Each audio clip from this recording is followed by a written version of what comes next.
Hey, how you doing?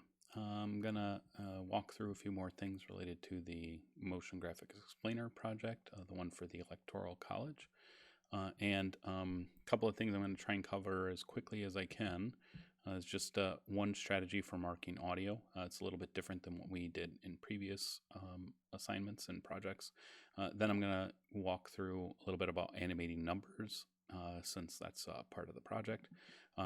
I may add some stuff about doing overshoot, which is just an expression. I'll have a link on Canvas and I'll show you how to incorporate that.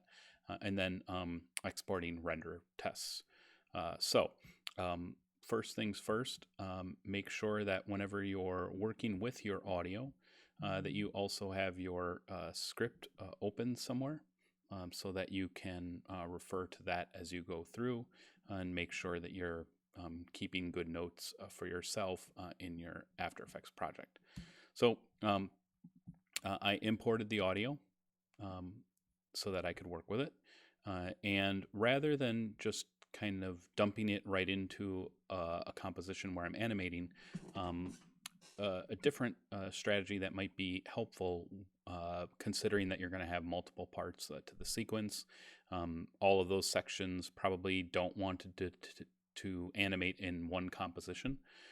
So a good strategy for that would be to create an audio composition where you mark your audio, not necessarily on the layer, but on the timeline for that comp, where you're then able to incorporate this as a pre-composition into your workflow, and then those markers will still be there, and you can just use the same thing over and over again, and you don't have to mark it 20 times. You're not copying and pasting and all that kind of stuff. So as I play through, I'm grabbing. So here's where he says Oregon, and then I can come into that. And rather than adding the marker on the layer, which is what we did before, I will go up, make sure that the layer isn't selected. And then when I add my marker, Control 8, it will be on the layer, or sorry, on the whole composition as opposed to on the individual layer. So I can add that label, and later, let's say I have a new composition that I'm creating. When I bring in my audio, it's going to have those markers already on that layer because they're in the pre-composition. So I did this ahead a little bit with the composition I was working on last time. So right now, Wisconsin, for example, has 8 members of the House of Representatives. We've got our timeline in there with audio.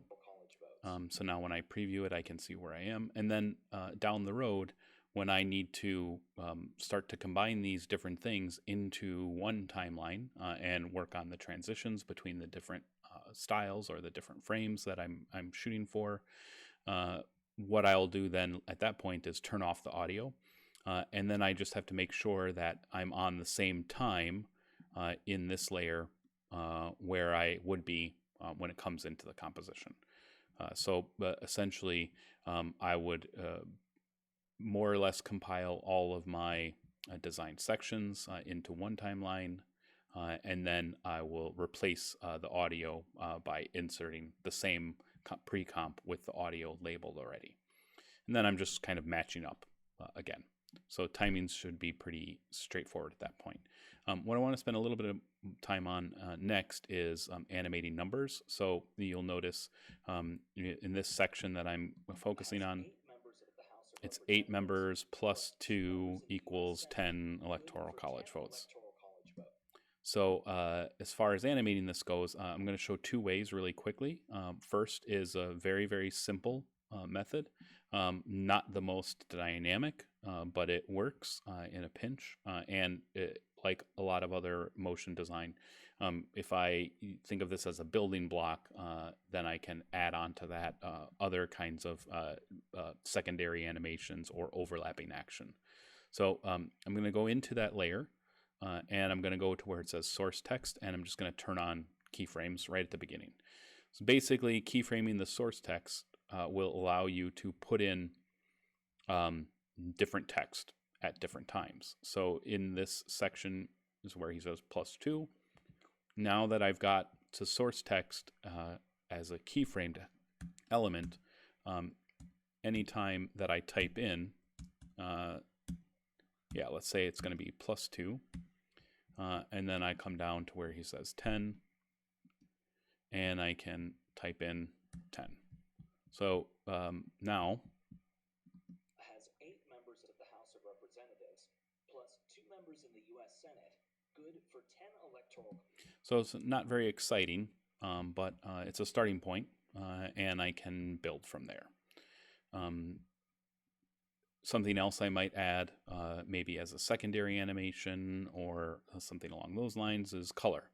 Maybe the color changes when he says one number, then he says the next thing, and then on the third one, we get a different color. So then I would go into the animate, and I would add in an animate for the fill color, or something along those lines. I think I can also just go into, so I'd have to add that in as an animate, but in any case, that's how it works. The other one that I wanted to walk through really quickly would be related to animating this maybe in a more dynamic way. So instead of just the number changing when it gets to those moments, maybe it's like adding up, kind of like a bar graph or something like that. The number starts at 0, then it adds up, and then it goes to the next thing. And the process for that is a little bit more complicated, but I think it can be a lot more effective overall. So here's my type layer, and I'm going to use the effect called slider control. What slider control is going to give us for that layer is a effect with a slider that can have a range of numbers to it, and then it can also be keyframed. The problem is that I need to connect that source text property to the slider control, and then I'm able to have it be more dynamic in terms of how it's changing values. So I go into that layer, I'll open up the text so that I can see the source text property, and you'll notice that it has a pick whip, which means it can be controlled by something else. And then I've got the effect open to my slider control with its keyframe visible, and process-wise, just grab that little pick whip and drag it over to slider control. What that'll give me now is a number that can be controlled by a slider. I can have it say anything that I want to. So at this point, maybe it's going to animate up from 0. So I'm going to add my keyframe there, and then thinking about that audio track, he should probably have said 8 past that section, so I'll add in that number. Then I'm going to go down to where he says +2, and in this case, I'm just going to add a keyframe, then it's going to go to the 2. So then I'll type that in. You'll notice that I'm adding a keyframe before the change. So basically setting where I want it to hold and then where I want it to change. And then I'm going to come right down to around 10. Oops. And I'm going to do this literally the exact same thing. So add a keyframe there, and then here's where I want it to say 10. Let's see what that looks like.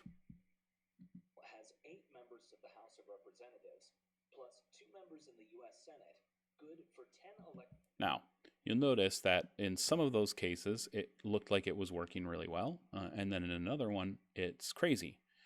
And if I move some of these keyframes around a little bit, you'll see the same sort of thing happening there too, where I'm getting all these crazy decimal places. What happens when we use the slider control and we connect the source text to the slider control is that there's an expression that's being added in for that source text, and that expression is saying that the source text, so let's look at it. The source text is being controlled by an effect called slider control slider. And that process will essentially divide up whatever is in between your 2 keyframes by however many frames per second. So it's going to always end up with decimals in some cases not if it's an even number frames or whatever. Now, there's a really easy fix for this, and it would just involve adding a little bit to this expression. So I've added this to the notes already on Canvas, but really quickly what it is you just add in math round, and then you put the rest of the expression in between the braces that are after the math round. So essentially it's just rounding up whatever was in there. So now 8 members of the House of Representatives plus 2 members in the U.S. Senate, good for 10 electoral college votes. So at that point, we're getting pretty close. And then what I would do is come in and add in refining some of those animations. Now I'm going to move this Wisconsin over a little bit, and I'm going to add a little bit of distance in between here.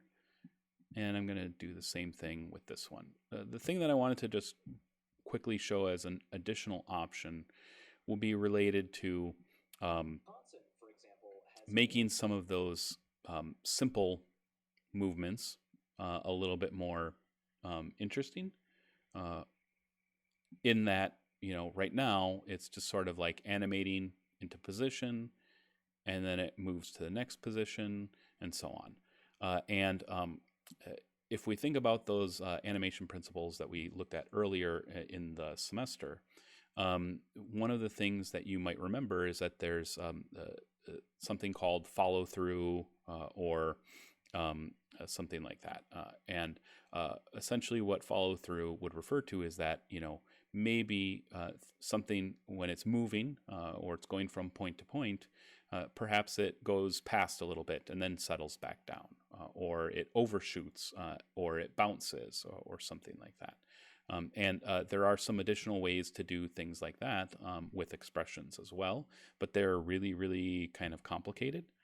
So what I wanted to show you is an expression that you can get from our link to from our notes. I already had it open. If you read through this article, you'll see what the example is referring to, and then there's little videos on the side. The expression is mostly a mathematical formula that will change how much overshoot and then settle in place something might have. And there are a bunch of different versions of the same thing. One of the nice things about this is that we can just copy it and then paste it. So let's say, for example, we've got some keyframes already. We can highlight this expression from this site, and then we can go into one of our properties, like, let's say, position for Wisconsin here, or even maybe I'll just do it for scale for now. And then I can add expression and then just paste that expression in.